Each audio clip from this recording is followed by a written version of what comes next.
Hey everyone, and welcome back to the channel. Today, we're diving into a topic that hits close to home for many, especially those in California, but its implications are global. We often talk about the big, obvious effects of climate change: rising sea levels, more intense storms, and wildfires. But what about the more subtle, everyday impacts?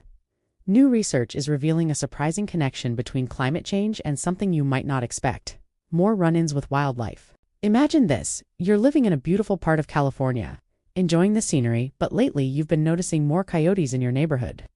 Or maybe you've heard stories about mountain lions getting a little too close for comfort. It turns out you're not imagining it. Researchers have found a direct link between the prolonged droughts California has been experiencing and a significant increase in human-wildlife conflict. A recent study published in the journal Science Advances looked at nearly 32,000 reports made to the California Department of Fish and Wildlife over a 6-year period. These weren't just casual sightings. They included reports of property damage, like livestock being attacked, and situations where people felt genuinely threatened by an animal's presence. The study covered over 60 different animal species, but a few stood out. So what did the researchers find? The results were pretty clear. During periods of drought, reports of conflicts with wildlife shot up, and the animals most often involved were some of California's most iconic carnivores: mountain lions, coyotes, and bobcats. The scientists, led by wildlife ecologist Kendall Calhoun from UCLA and UC Davis, developed a clever statistical model. They looked at how changes in rainfall month by month and year by year lined up with the number of conflict reports. The pattern was undeniable. Less rain meant more conflict. Now, you might be wondering, why does this happen? The logic is actually quite simple and highlights the desperate measures animals are forced to take. First, let's talk about water. When there's a drought, streams and waterholes dry up. Animals that need to drink water every day, just like us, have to travel farther and wider to find it. This pushes them out of their usual territories and often directly into our backyards, golf courses, and neighborhoods where we conveniently have swimming pools, sprinklers, and pet water bowls. But it's not just about thirst. The lack of water has a domino effect on the entire food chain. Less rain means fewer plants grow. Fewer plants mean less food for herbivores like deer and rabbits. And when the deer and rabbit populations decline or move elsewhere, what happens to the predators that hunt them? The carnivores, the mountain lions, coyotes, and bobcats suddenly find themselves with an empty pantry. Faced with starvation, these predators have to make a choice. They can either expand their hunting grounds, which again brings them closer to us, or they can start looking for easier alternative food sources. And what's easier than chasing a fleet-footed deer through a dry, barren landscape? Unfortunately, the answer is often our pets or livestock. This is what wildlife experts call depredation, when wild animals prey on domesticated ones. It's a heartbreaking situation for everyone involved, both for the people who lose their animals and for the wild animals who are simply trying to survive in a world we've drastically altered.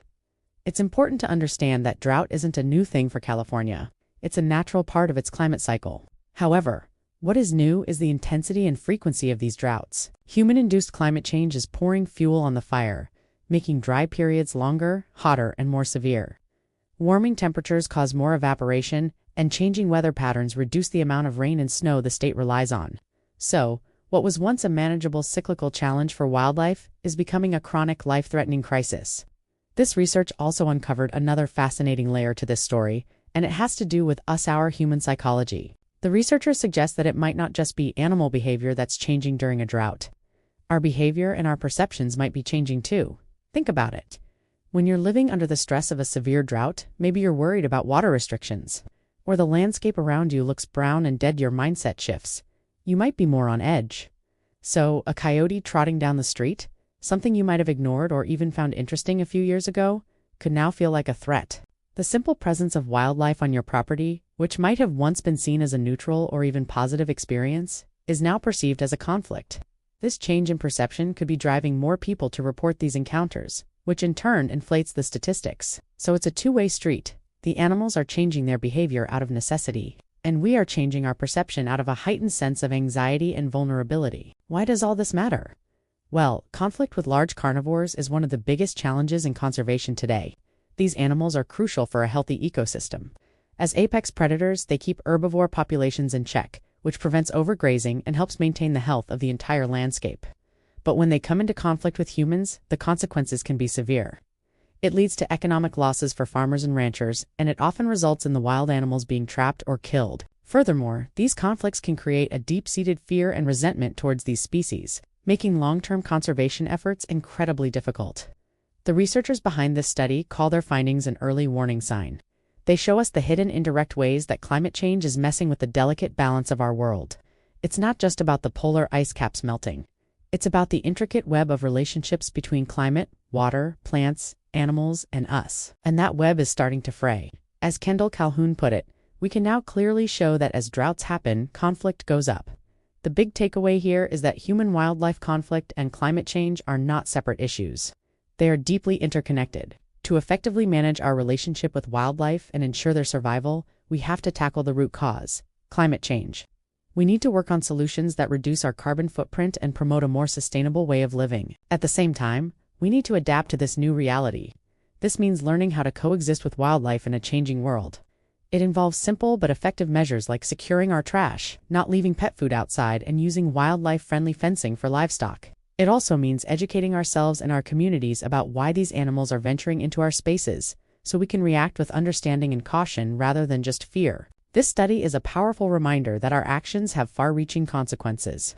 The health of our planet is directly linked to the health of our communities, in ways we are only just beginning to fully understand. The increase in clashes between people and predators in California is a symptom of a much larger problem, and it's a call to action for all of us. Thanks so much for watching. If you found this video insightful, please give it a thumbs up and consider subscribing for more content that explores the connections between our world and the environment.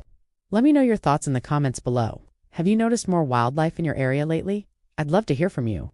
Stay safe, stay curious, and I'll see you in the next one.